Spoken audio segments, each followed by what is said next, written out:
हम प्रभु परमेश्वर को धन्यवाद देते हैं आज की सुंदर सुबह के लिए कि परमेश्वर ने आज की सुंदर सुबह एक बार फिर से दी है कि हम परमेश्वर के पवित्र चरणों में आकर परमेश्वर की महिमा करें।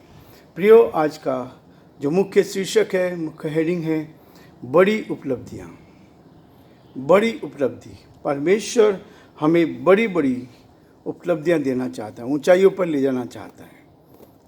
जब आप उसके साथ विश्वास योग्य रहते हैं तो वो आपको ऊंचाइयों पर ले जाएगा। संसार में रहते हुए, संसार में जब हम उपलब्धियाँ ढूंढते हैं तो परमेश्वर हमारे जीवन को आगे बढ़ाता है। लिखा है मत्ती उसके 4 अध्याय उसके 19 पद में, मेरे पीछे चले आओ। यीशु ने कहा, मेरे पीछे चले आओ तो मैं तुम्हें मनुष्यों के पकड़वाने वाले बनाऊंगा। मनुष्यों का पकड़वाने वाला बनाऊंगा। ये यीशु ने बड़ी उपलब्धि दी। जब हम प्रभु के साथ रहते हैं तो प्रभु हमारी मदद करने के लिए हर कदम पर तैयार रहता है। सबसे पहले मेरे आपके जीवन में एक चीज़ होती है, हम ये आशा न रखें कि पापी हमारे पास आएंगे। हम ये आशा न रखें कि पापी हमारे पास आएंगे। कोई पापी नहीं आएगा। जो गलत काम करता है, पाप में जीवन जी रहा है, वो आपके पास नहीं आएंगे। आत्माओं को जीतने वाले की ये कोशिश होनी चाहिए कि हम उन आत्माओं को कैसे बचाएं। ये हमारी जिम्मेवारी है। इसलिए कहता है पापी हमारे पास कभी नहीं आएंगे। और वो इस बात को जानते हैं कि जब हम परमेश्वर के साथ चलना चाहते हैं तो शैतान कभी भी उनको हमारे पास आने नहीं देगा। इसलिए प्रियो, परमेश्वर चाहता है यीशु स्वयं स्वर्ग से उतरकर पापियों से मिलने संसार में आया। यीशु मसीह स्वर्ग को छोड़कर पापियों से मिलने आया। हम कई बार सोचते हैं कि लोग हमारे पास आएंगे, लेकिन नहीं, हमें उनके पास जाना है। और प्रभु ने उदाहरण हमारे सामने रखा। प्रभु ने ये हमारे सामने रखा कि हम वो स्वर्ग छोड़कर हमारे पास, जब हम पापी ही थे तब मसीह हमारे लिए मरा। पाप के कारण वो हमारे पास आया ताकि हम पापी थे, पाप से छुटकारा पाएं और परमेश्वर के साथ उसकी संगति में हम आगे बढ़ते जाएं। इसलिए प्रभु चाहता है कि हम अपने जीवन को दूसरों के लिए व्यतीत करें। मसीह यीशु में तुम्हारी यही आशा है कि हम अपने जीवन को दूसरों के लिए व्यतीत करें। इसलिए पहला थिस्सलुनीकियों, जिसका अध्ययन हम कर रहे हैं, और उसके 5 अध्याय के 10 पद से लेकर मैं आपके सामने पढ़ना चाहता हूँ। क्या लिखा है? वह हमारे लिए इस कारण मरा कि हम चाहे जागते हों चाहे सोते हों, सब मिलकर उसी के साथ जिएं। इस कारण एक दूसरे को शांति दो और एक दूसरे की उन्नति का कारण बनो, जैसा कि तुम करते भी हो। उस जमाने में थिस्सलुनीक की कलीसिया एक दूसरे के लिए प्रोत्साहन का कारण बनी है, एक दूसरे को आगे बढ़ाने का काम बनी है, एक दूसरे को आगे बढ़ाने के लिए तैयार हुई है। लेकिन आज के ज़माने में हम एक दूसरे को नहीं बढ़ाते। जब तक हमारा स्वार्थ नहीं होता तब तक हम एक दूसरे का सहयोग नहीं करते। जब स्वार्थ होगा तब सहयोग देंगे। जब स्वार्थ नहीं है तो हम एक दूसरे के साथ खड़े भी नहीं होते। ये है हमारे जीवन में जो प्रभु चाहता है कि हम इस संसार में जब हम हैं तो इस बात को कहता है कि यीशु इस कारण मरा कि हम चाहे जागते हों चाहे सोते हों, सब मिलकर उसी के साथ जिए। मसीह में यदि मैंने एक उद्धार पाया, मेरे भाई ने उद्धार पाया, तो हम मसीह के द्वारा उद्धार पाएँ। एक ही पिता की संतान हमें। सारी दुनिया के लोग जो संसार में हैं वो उस परमेश्वर के साथ आते हैं तो उसकी संतान बनते हैं। परमेश्वर मुझे और आपको संतान का अधिकार देना चाहता है। और इसलिए 11 पद कहते हैं, इस कारण एक दूसरे को शांति दो। लोग के दुख में, सुख में, परेशानी में, कठिनाई में हमें एक दूसरे को शांति प्रदान करनी है। एक दूसरे के साथ खड़े होना सीखना है। एक दूसरे के दुख में, दर्द में शामिल होना है। हम कई बार द्वेष की भावना से एक दूसरे का सहयोग नहीं करते। उसने मेरा साथ नहीं दिया, मेरे साथ नहीं खड़ा हुआ, मेरी मीटिंग में नहीं आया इसलिए मैं नहीं आऊँगा, ये सब चीज़ें नहीं। यदि आपको अवसर मिलता है, क्योंकि वचन कहता है यदि आप भलाई करना जानते नहीं करते तो पाप करते हैं। यदि आप भलाई करना जानते हैं और नहीं करते तो एक पाप करते हैं।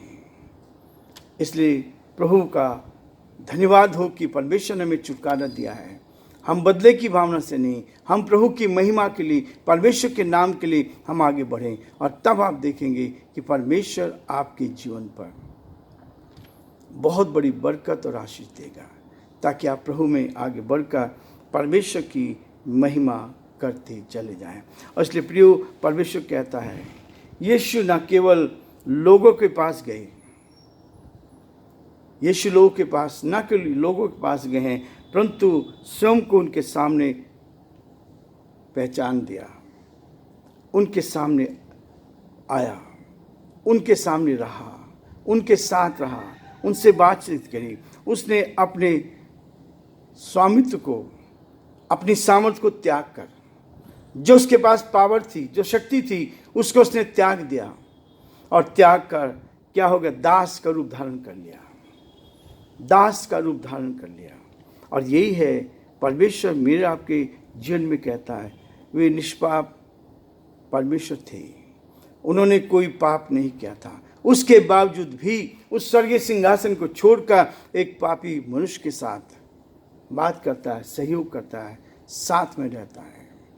सामरी स्त्री का उदाहरण में सामने आ रहा है कि जब सामरी स्त्री कुएं पर जल भरने आई तो यीशु वहाँ पे बैठा था, उसने कहा तू मुझे पानी पिला।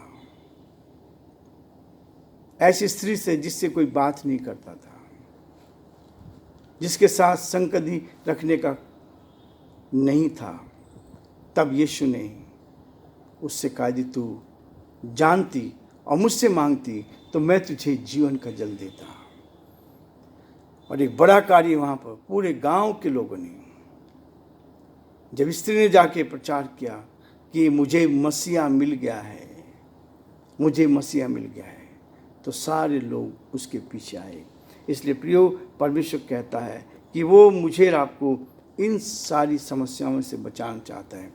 पापी पुरुषों और स्त्रियों को अपना भाई और बहन कहने में उसे कोई समस्या नहीं थी, उसे कोई समस्या नहीं थी।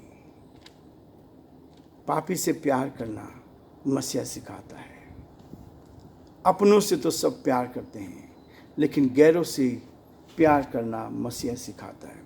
और वो इसी बात के लिए कहता है कि हम एक दूसरे को प्रोत्साहन करें, एक दूसरे को आगे बढ़ाएं, एक दूसरे की मदद करें और एक दूसरे को परमेश्वर की निकटता में लेकर आएं। ऐसा कहा जाता है कि कुछ उच्च जाति के लोग अपने आप को ऊंचा दिखाना चाहते हैं, अपने आप को ऊंचा दिखाना चाहते हैं। लेकिन प्रियो, परमेश्वर का वचन इस बात को कहता है कि कई बार हम लोग इन बातों को लेकर संसार में पीछे रह जाते हैं। परमेश्वर चाहता है कि हम हर एक के साथ उस सहयोग को करें, हर एक के साथ एक दूसरे की मदद करें। जब आप पतरस की ने दूसरी नाव पर आया, वो मछुआरों को पुकार कर कहा कि आकर इस साधारण उपलब्धि की उसकी सहायता करें, ताकि हम सब मिलजुल कर एक कार्य करें, तब हम कई गुना फसलें ला सकते हैं। जब हम एक दूसरे का सहयोग करते हैं तो हम बहुत बड़ा प्रतिफल पा सकते हैं। प्रियो, हम अपनी सेवकाई, अपने लोग, अपनी सब अपना अपना करके हम अपनी सेवकाई को सोचते हैं कि हम बढ़ा रहे हैं, लेकिन ये तो सब मसीह की ओर से है। ये तो मसीह की कलीसिया है, और यदि मसीह की कलीसिया है तो हम उस मसीह में सब लोग एक हैं। जहाँ भी जिसको अवसर मिलता है वहाँ हम एक दूसरे को प्रोत्साहन करें, दिखाने के लिए नहीं परंतु मन से एक दूसरे की मदद करें। इसलिए कहता है बड़ी उपलब्धि ये थी, यीशु ने कहा तुम मेरे पीछे चले आओ तो मैं तुम्हें मनुष्यों के पकड़वाने वाले बनाऊंगा। यह है हमारे लिए बड़ी उपलब्धि। परमेश्वर हमें ऊंचाई पर ले जाता है, परमेश्वर हमारी मदद करना चाहता है। इस संसार में भी वो हमें ऊंचाइयों पर लेके जाता है ताकि हम उसकी महिमा करें। प्रियो, आज हम ये रुकेंगे, कल फिर आगे बढ़ेंगे ताकि परमेश्वर की उस आशीष को लेकर हम आगे बढ़ते जाएं और प्रभु की महिमा करें। प्रभु आप सबको बहुत बड़ी आशीष दें।